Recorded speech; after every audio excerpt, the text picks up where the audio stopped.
Hallelujah. Hallelujah. Hallelujah. Hallelujah. Ndiyo nongeye kubakaze kandi muri aka kanya. I welcome you once again into this time. Tugira tuje kuganira ijambo ry'Imana. We're going to discuss the Word of God. Ijambo ry'umutumiro uno munsi ryatumye uzinduka ugera hano. The main word that caused us to be here this morning.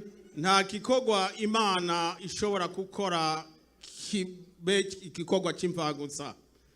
There's no work that God can do and then it's going to be for nothing. Nimba Imana yakutumiye uno munsi. If God has invited you today, hari impamvu yatumye uba hano. there's a reason why you are here. Iri jambo tugiye kusangira uyu munsi. This word that we're going to share today, Uryumve ukoresheje ubwenge bwinshi. listen to it using a lot of knowledge.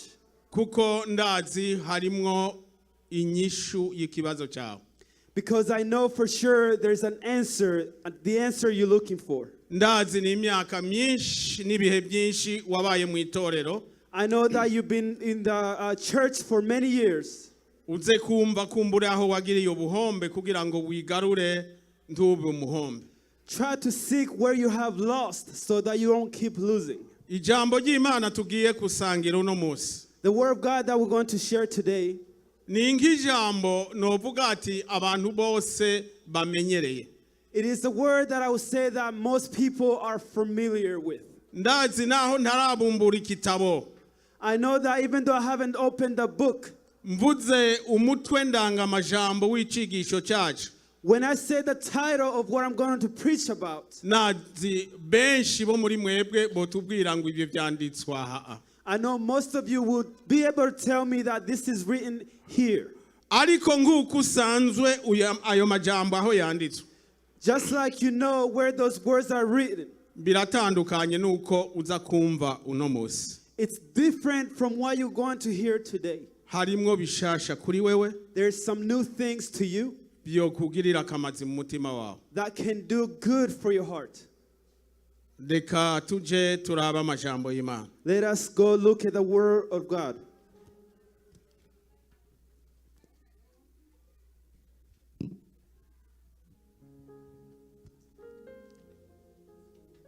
Amajambo y'Imana tugiye kusangira uno munsi. The word of God that we're going to share today N'amajambo ari mu kitabo cya Luka.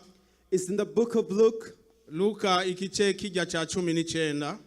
chapter 19, umurongo tuhera kuri ujya wa mbere tugeze kuri 9. line 1 to 9.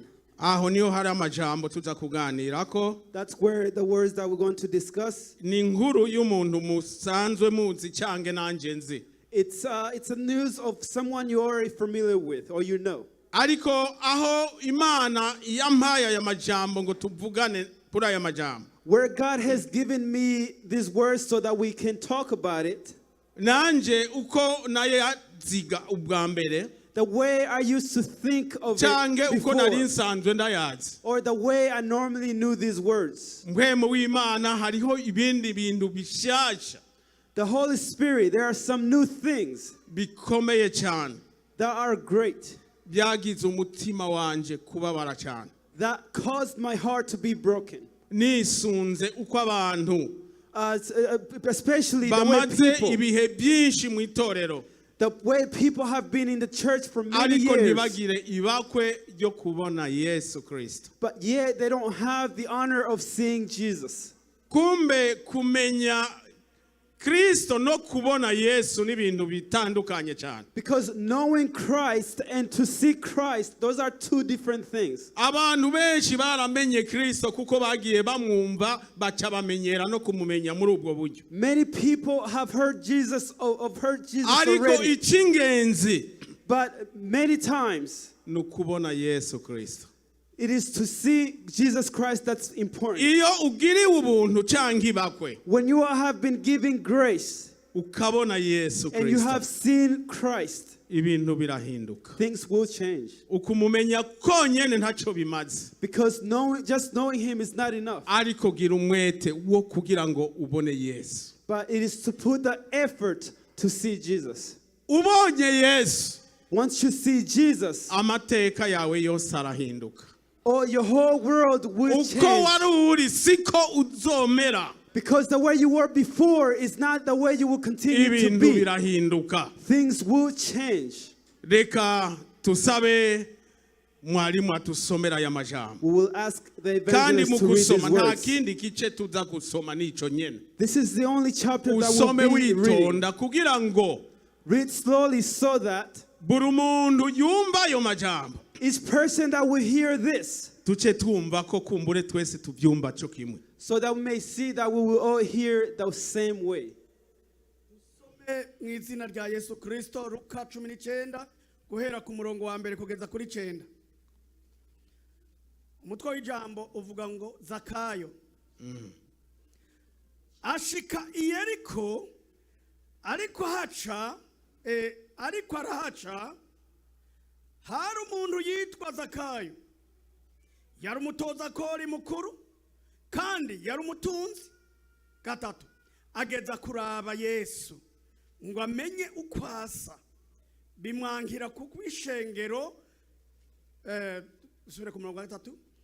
Ageza kuraba Yesu ngo amenye uko asa, bimwankira kuko ishengero kuko yari mugufi. Arirukanga aja imbere, yurira igiti cyitwa umusokomora ngo amurabe, kuko yagira ace muri iyo nzira. 5, Yesu ahashitse ararangamiza, aramubarira ati Zakayo, ururuka vuba, kuko uyu munsi ngwiye kurara iwawe. 6, yururuka vuba, amwakirana akanyamuneza. 7, babibonye bose baridodomba bati, ko yinjiye kurarira umuntu w'umunyabyaha. Zakayo arahagarara abwira umwami Yesu ati, raba mugenzi, umugabane w'itunga ryanje ngira ndawuhe aboro, kandi umuntu wese nagunze ndabimurihe. 4, 9, Yesu amuvuga ko ati uyu munsi agakiza gashitse muri iyi nzu, kuko uyu nawe ari umwana wa Abrahamu. 10, kandi umwana w'umuntu yazanywe no kurondera no gukiza icari cazimiye. Imana iduhezagire. Hallelujah. Hallelujah. Hallelujah. Hallelujah. Wakuye mwiki. What did you get from that? Muri iki gice In this chapter, abantu benshi bakuramwo ngo Zakayo yari mugufi. most people just says that Zacchaeus was just short. Niho abantu bose isi yose izi ngo Zakayo yari mugufi gusa. The whole world knows that Zacchaeus was a short man. None ubugufi ni iki? But what does it mean to be short? Ubugufi si ingwara. It's not a disease. None ubugufi Being short, bwobuza umuntu kubona umuntu. can that stop someone from seeing someone?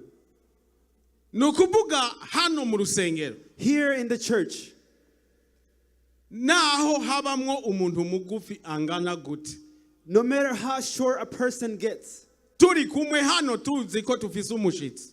when we are here and we know we have a guest, Harakoga urutonde kugira ngo n'abagufi babone umushitsi wacu. something is done so that even the short people can see the guest. Abagufi bose bicara imbere. All the short people will see in the front, basumbana bace bagenda barakurikirana so that as they bakurikirana. go taller, so that they could just sit behind the others. Harimwo igituma There is a reason. cyatumye Zakayo atashoboye kubona Yesu muri iryo sinzi ry'iryo torero. There's a reason why Zacchaeus was not able to see Jesus among the crowd. Zakayo Zacchaeus, twumvise hano ngo we heard here, yari umuntu mugufi he was a short man kandi akaba umutoza kori mukuru. and also a chief tax collector. Hanyuma kandi akaba yari umutunzi. he was also a rich man or a wealthy man. tuvuga ati umutunzi Let's say umutoza kori mukuru muri iki a rich gisagara man, a chief tax collector, ananiwe no kubona Yesu kubera iryo shengero ngo ryari rinini. yet he cannot see Jesus because the crowd was a big crowd, the church. Ndaza kubikubwira. I will tell you, Iryo torero, that church, iryo koraniro rinini that congregation, that crowd, ryari rihagaze ku migenzo. they were standing on traditions. Ryari rihagaze ku byagezwe bya kera Kristo ataraza. They were standing on the traditions of old. Abari bagiriye ibyagezwe bya kera The ones that were still on the traditions of old, bari bazi ko they knew that. Kristo yaje kubera bo nuwiwabo. They knew that Jesus came because of them. Ariko abapagani cyangwa ab'isi si uwiwabo. But the pagans or the people of the world, that Jesus did not come for those. Naho ishengero ryari rinini Even though the church was a big crowd, harabayemwo ukukumira. there was Sinzi Kirundi cyo kukumira umuntu. some separations. Harabayeho ukukumira. There was separations. Iryo shengero ryari rizi ngo Zakayo n'umunyabyaha. That church knew that Zacchaeus was just a sinner. Nimureke Zakayo arengana imbere yohava yegera umwami wacu Yesu. Don't let Zacchaeus go in the front because he's gonna get too close to the Christ. Baramukumira. They would try to pull him back. Ariko Zakayo But Zacchaeus, hariho ikintu there's something. yari yagamije. Reka nsubire kandi imbere yuko tubandanya Before we twumve isiguro continue- neza y'ibitabo. Before we continue, let us hear the word, the translation. Devota atusomere Kiswahili We're going to ask asome Devota umurongo to wa read in kabiri Swahili wonyene gusa. and just read line 2. Kuri ico gice nyene usome umurongo wa kabiri. Just line 2. Soma wa gatatu. Soma wa kabiri n'uwa gatatu kugira ngo bifatane neza tubone kumva ikirundi. Read line 3, same chapter. Tunasoma Luka 19 mstari wa 2 na wa 3. Ndio. Natazama palikuwa na mtu jina lake Zakayo, mkubwa mmoja katika watoza ushuru, naye ni tajiri. Huyu alikuwa akitafuta kumwona Yesu, ni mtu wa namna gani asiweze kwa sababu ya umati wa watu, maana Amen. ni mfupi wa kimo. Hallelujah. Hallelujah. Zakayo yari umutunzi. Zacchaeus was a rich man. Kandi yari umutoza kori mukuru. Also, he was a chief tax collector. Yari afise icubahiro muri ico kisagara. He was a very respected man in that city. Yakoreramwo. That's where he worked. Yaravugangwa n'abantu. He used to go, he used to lead over a large group of people. Abatunzi baba mu bisagara abantu babamwo. Even the wealthy men that lived in that city, baramenyekana abico kisagara bakabavuga. they were known in that city and they were talked about as well. Niyi imiduga yabo irenganye iramenyekana. Even when the cars passed Bakavuga by, ujya ni they Zakayo knew yarenganye. that was Zacchaeus Kuko passing yari by. umutunzi cyane. Because he was a rich man, very Kandi yari wealthy. afise n'icubahiro. And he also had Yari a umutoza great kori mukuru. respect because he was a chief tax collector.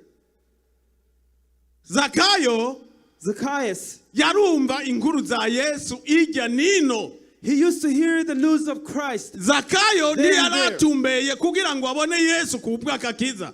Zacchaeus wasn't looking for Christ because of salvation. Yavuga ati uyo wundi avugwa iyo nobanza nkamubona ko avugwa cyane. He just was curious Yoba about afise person, amahera this nka person jewe. that's talked about all the time. Yoba afise Let me see this icubahiro nka person. jewe. Are they really as rich as me? Do they Nobanza have ngo the same respect as me? yaratumbereye kumubona ukwasa. Because he wanted to see how this man looks like. Hariho kubaza umuntu There is asking a person. ukaca wumva n'ijambo ririmo ngo hari icyo umukeneye. And then you hear a word that there's a reason why you need them. Nk'uko novuga karorero ngo nobanza nkabona uyo bucume avugwa. For example, if I ndamubona could just see online the gusa Buchumi that is talked nobanza about, nkamubona if only I can see him. baramwumva kure. They heard of him from afar. Kubera ari iki gihe twebwe turimo. Because it is the times that we are Ukanagira in. ibakwe ukamubona kumumenyesha And just to see him, kumbonesha kure.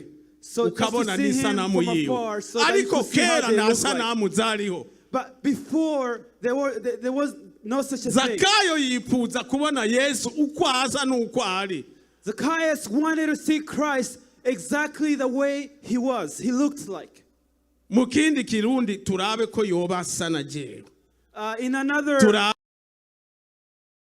let's see if kuko they look like aravugangwa me. cyane. Because they were respected very much. Yesu kubera ari Imana. Because Jesus is God. Arabimenya. He knew. Ibyo Zakayo agambiriye mu mutima wiwe. He knew what Zacchaeus was looking for in his heart. Ngo muri Yeriko hariyo umugabo That he said in Jericho there's a man. yitwa Zakayo. And that man's name was Zacchaeus. Naho tugiye ino Even though we're going this duce mu way, nzira y'Yeriko. let us pass through Jericho. Kugira ngo uyo mugabo yifuza agambiriye kumbona So that the man that amenye wishes to see nuko me, nsa jewe so that Kristo they Yesu. know how I look like me, Jesus Reka Christ. ndamwiyereke. Let me show myself to this man. Haleluya. Hallelujah. Ni ryari wagambirije kubona Kristo Yesu? When have you tried to seek Jesus Christ? Ukigira imigabo n'imigambi gusa. And you make plans. Kristo ahari arabibona akabimenya. Once you make plans, Jesus Nta will kindi know. akora aca yitegura kuhura nawe. There's no other thing that he will do. He will be prepared. Ariko bivanye n'integuro zawe. But depending on your preparation. Zakayo amaze kumva inkuru Once Zacchaeus heard the news, ntiyamenya ko ari umunsi wiwe Yesu Kristo agomba kumwishura ikitekerezo cy'umutima wiwe. he didn't know that that was the day Jesus Christ had planned to help him find salvation. Zakayo arazindukana n'abandi. And Zacchaeus rose early just like everyone else. Azindukanye n'abandi. And then once he rose with everybody else, Yarazi ngo muri rya koraniro he came among that crowd. ngo baramuha icubahiro bamubise ngo genda imbere ubone And Yesu. he tried to pass through Kila so that muntu because of yigwanira respect. ukwiwe. But each person, they were fighting for Kubera yari na themselves.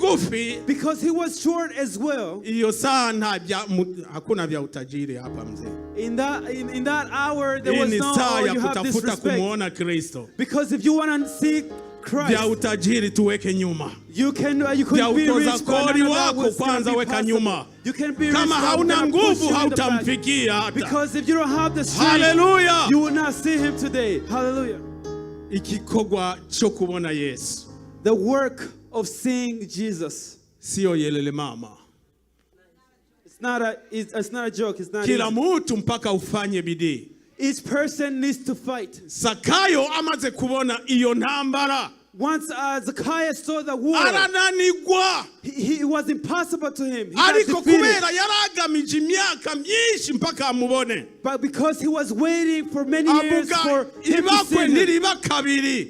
and he said that this Ko will not happen yaciye muri again. iyi nzira yaha iwacu. Since he passed here, Ndamubona uno musi nyene. I will see him today. Icyo Zakayo yagambiriye mu mutima wiwe ni iki?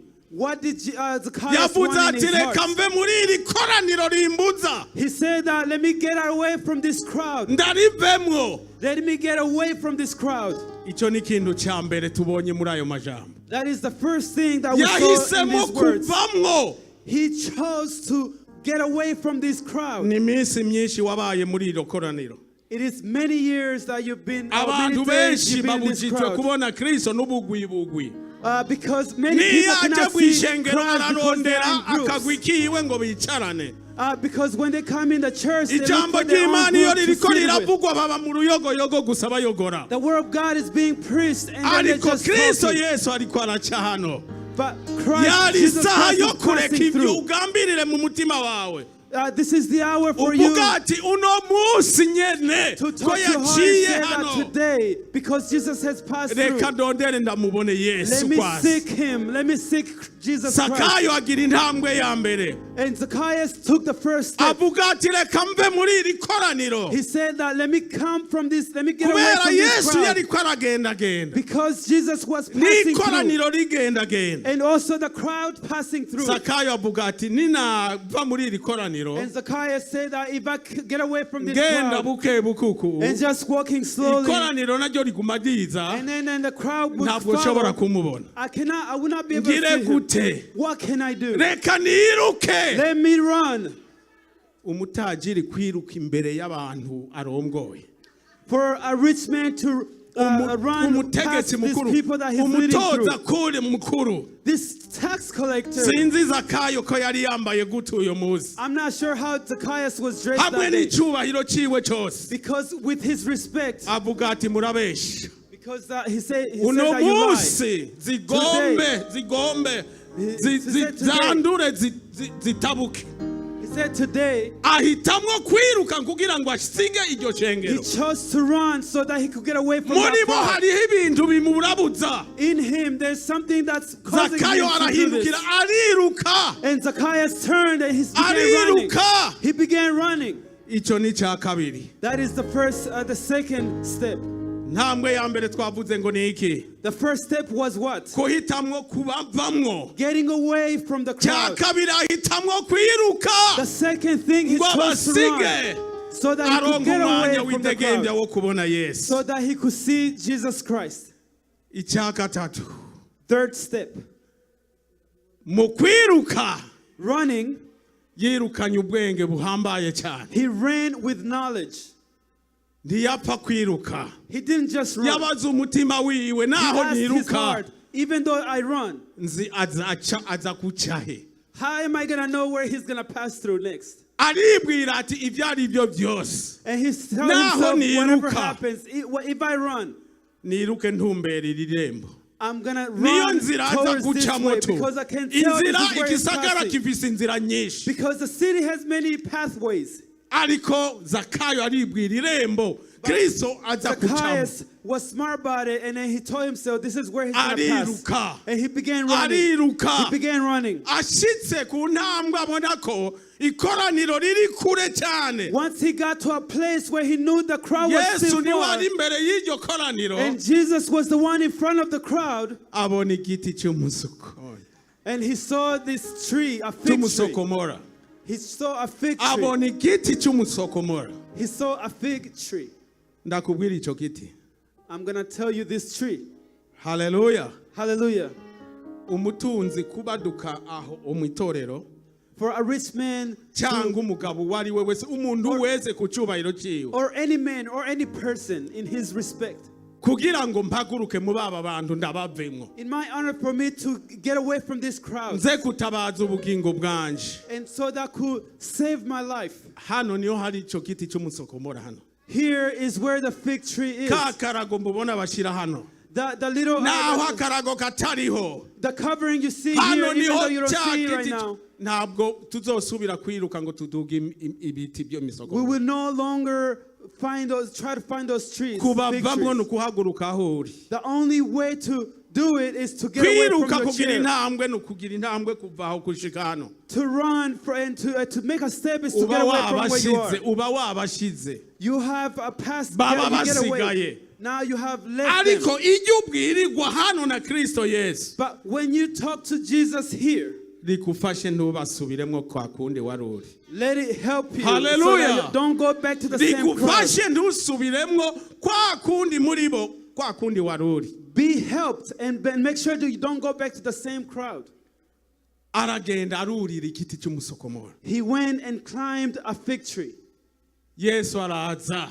And Jesus came. Yesu araza, ariko araza. Jesus came. Ndakubwira ikitangaje. I'm going to tell you what's surprising. Usome Bibiliya urupapuro rwa mbere mpaka rwa mwisho. I'm going to let you know. Read the Bible from the first line to the last Yesu line. amaze kwegera igiti cy'umusokomora. Once Jesus got close to the fig tree, Zakayo amepatwa na bumbuazi.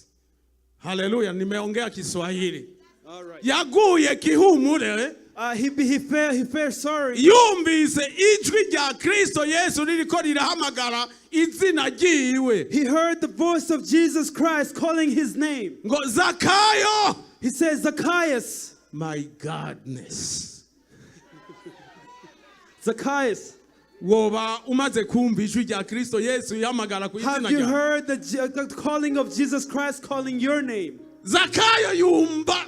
Zacchaeus heard ikoraniro ryaraho. in the crowd that was Nijyari there. rimuzitiriye ngo ntabone Yesu. And every Nta numwe Yesu yavuze izina ryiwe uyu munsi. that day, Kuko wari Jesus did not umunsi say uri anyone's special. name because he Wari knows the umunsi special. special kuri Zakayo. Because he knew it was a special day for Zacchaeus. Yesu amubonye. Once Jesus saw Zacchaeus, Avuga ati mission is accomplished. Hallelujah. amen. Mpango umetimia. Mission is complete. Hallelujah. Hallelujah. Zakayo Zacchaeus, agwa ikihumure.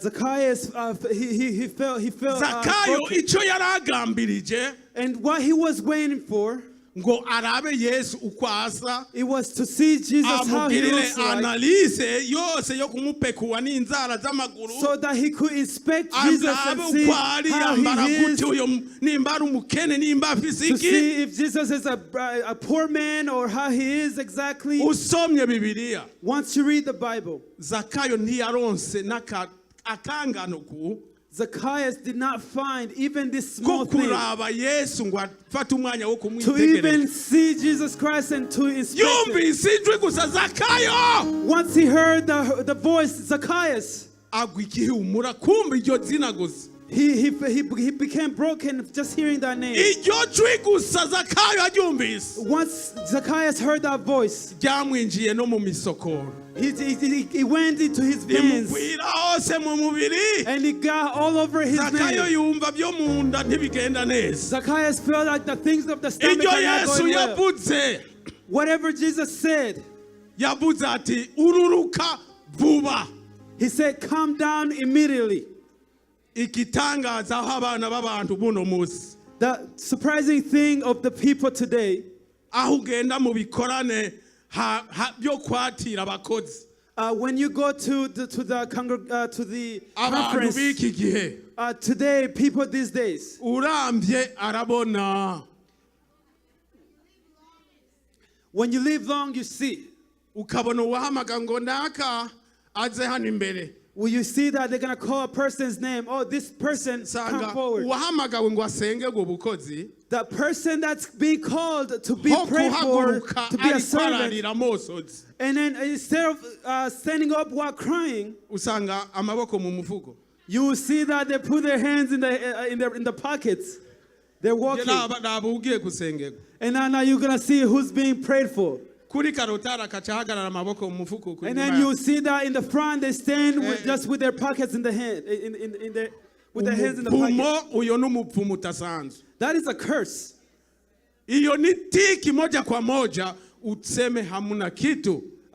Tiki mara moja. That is a ticket. That's not good. Umuntu ari mu ijwi rya Kristo Because Yesu once a person has the voice of Christ in them, agomba kutumwa mu murimo. they want to be sent to do the work of God. Yumvise izina ryiwe ngo naka ingo hano. When they heard their name and they said, come forward, Ishati yose irazoba n'amarira.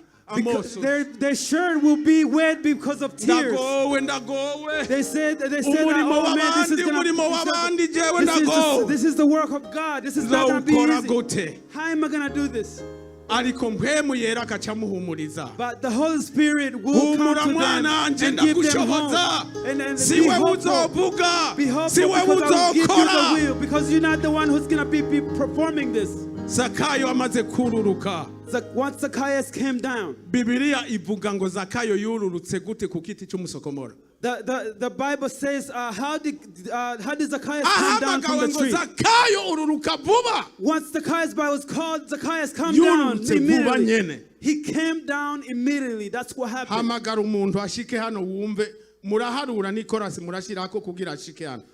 call someone to come here, you will wait forever for them to get here. Zakayo ngo yururuka vuba. And Zacchaeus came down immediately from that tree. Ubwo nyene Immediately. Yesu amubwira ati uno munsi And then right away Jesus told him, today I will come to your house.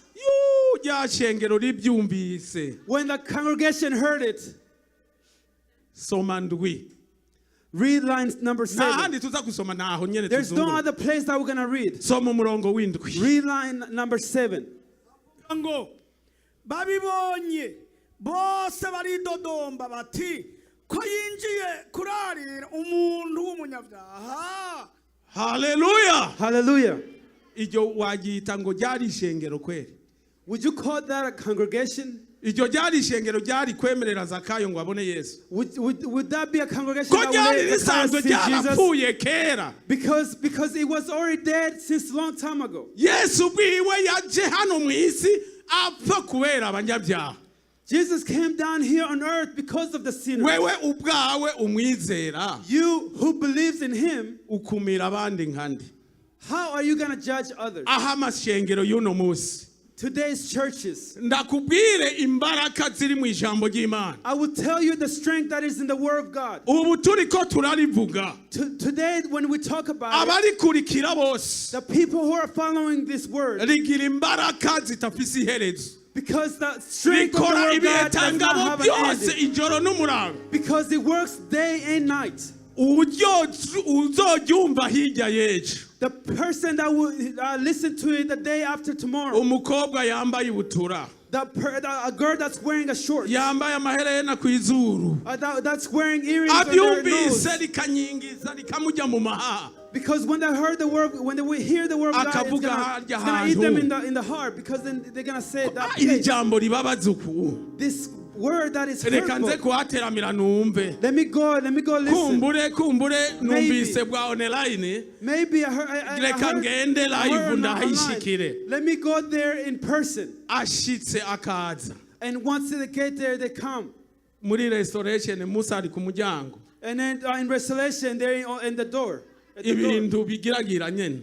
And then they just dress Ishengero however they want. ryose. The whole congregation. Ryarindi.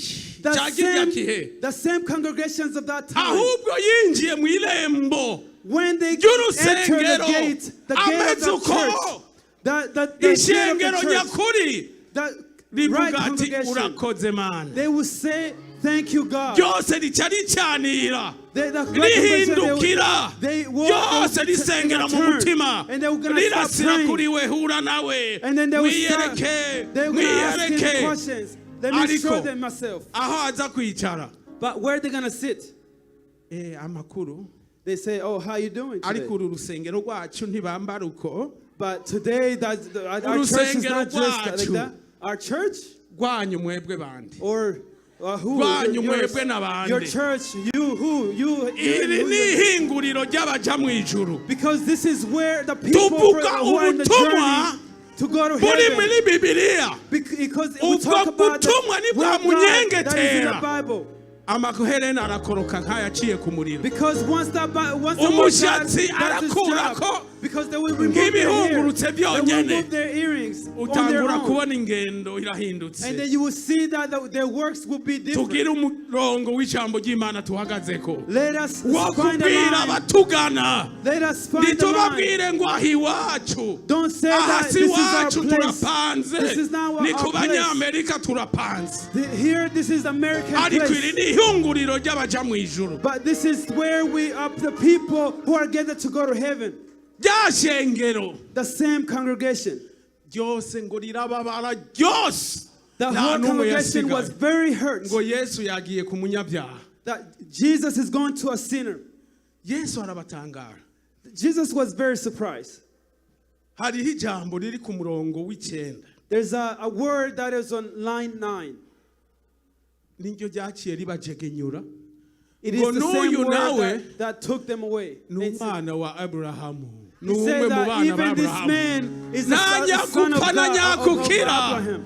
Ariko buri muntu afise umunsi wiwe. Because he said that Zakayo each agira person has their umunsi own mwiza. special day. And Ndazi Zakayo ko had a mu good day. ishengero I know that in the church, Hallelujah. Hallelujah. Watu warefu Bwana asifiwe. Bare Bwana asifiwe. For those of you who are told, praise the Lord. Imana si yiwacu bare. This is Imana ni ya bose. God is for everyone. Imana ni yabicishe bugufi bose. God is for everyone who have repented. Zakayo aburi kibanza hagati mu itorero rikoranye. Zacchaeus ngo could nabone not Yesu find a spot in the agize congregation iryo so bakwe that he ngo could not see bose Jesus. barababara. That once he was seen, everyone was hurt. Zakayo ijambo ijwi rya Kristo Yesu. Zacchaeus, the very voice yifuje of Jesus kumubona. Christ, he wanted to see Jesus. Umwanya wo kugira agenzure Yesu ngo asagute ameze gute. The time for him to try to see Jesus, wose. he could not find that chance. Imada zirahinduka. And things changed, circumstances changed. Ndakubwire ugomba kubona Yesu. I'm going to tell you, if you want to see Jesus, niwagira ibakwe ryo kubona Yesu Kristo, once you get the chance to see Jesus Christ, ukuri kose ukuri however you are, kurahinduka. you will change. Uko wewe waziguri, The way you thought you were. Zakayo ntiyamenya ko ari ugunga abantu.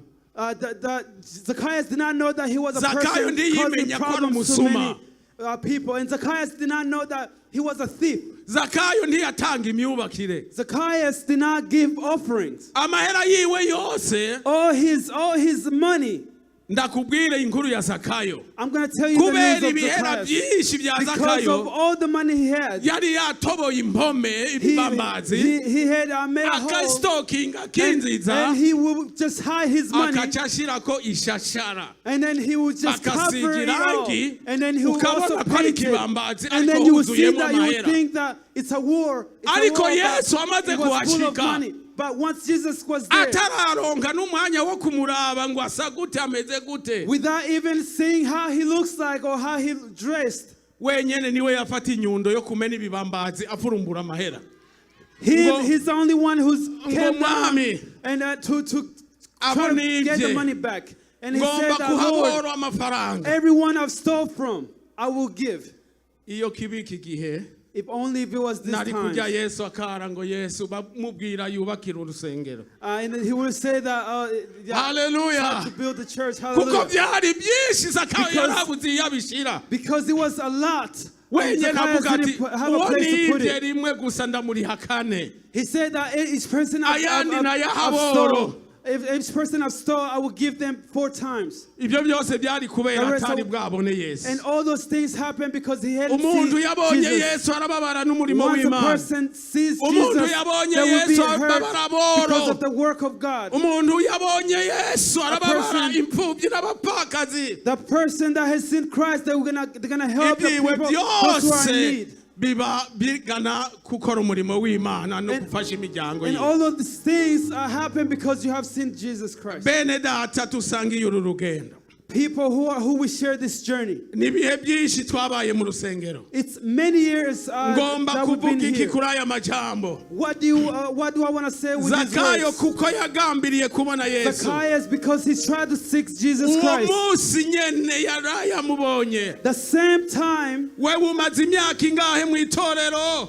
how many years have you been in the church? Itaragenda neza. And things still not going Utaragira well. n'ikishinga nahe gikomeye wovuga. And you still don't have a Uko testimony. wabonye Yesu mu bugingo bwawe. The way you have seen Jesus in your life. Zakayo ico yakoze intambwe yo kugira ashitse indoto y'umutima wiwe. Zacchaeus took a step for him to Yahisemo reach kugira intambwe his kuva goal. muri ibyo He bimubuza. took a step, Ava muri iryo torero kuko harimo ibimubuza kubona Yesu. and then he took a step to Ngo get rid of those ishengero things that ryari caused him to ryinshi see ryari Jesus Christ. ryinshi. And then the congregation was like big congregation. Ibyo bwinshi byari n'ibibazo byinshi birimo nyene. And then because of the many things Byamuburagiza that also kubona came with Yesu. problems, and that stopped him Agira from intambwe yo seeing Jesus Christ. kwitandukanya naryo, And- agira intambwe imbere. And that he took a step of wanting to see Christ. Yongera agira ukwiruka. And he also he ran.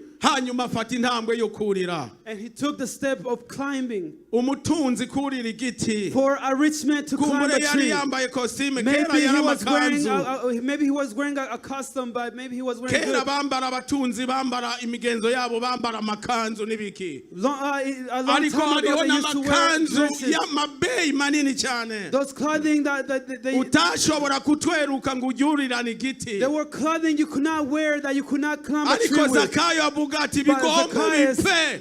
He said that bigombe bipfe byononekare ariko mbone Yesu. He said today I don't care, I will climb the tree, yabonye Yesu. I will see Jesus Christ. Yesu amaze kumubona. Once Jesus saw him, amururutsa vuba arariwe. And then he told him to come down, and he stayed at his house. And he told him, Jesus told him that those things are hurting you of money. Today, the salvation is coming to your house. Icho nicho kikuru akakiza kinjire mu nzu yawe. Let the salvation come to your house. Ibyo nibindi naho utoyasubiza. Don't try to give byose bipfuye bya kera byapfuye byose ngo bigiye kuba bisha. All the things of old have been dead. Bene data People. Aya niyo majambo y'Imana nagombye tukusangira uno munsi.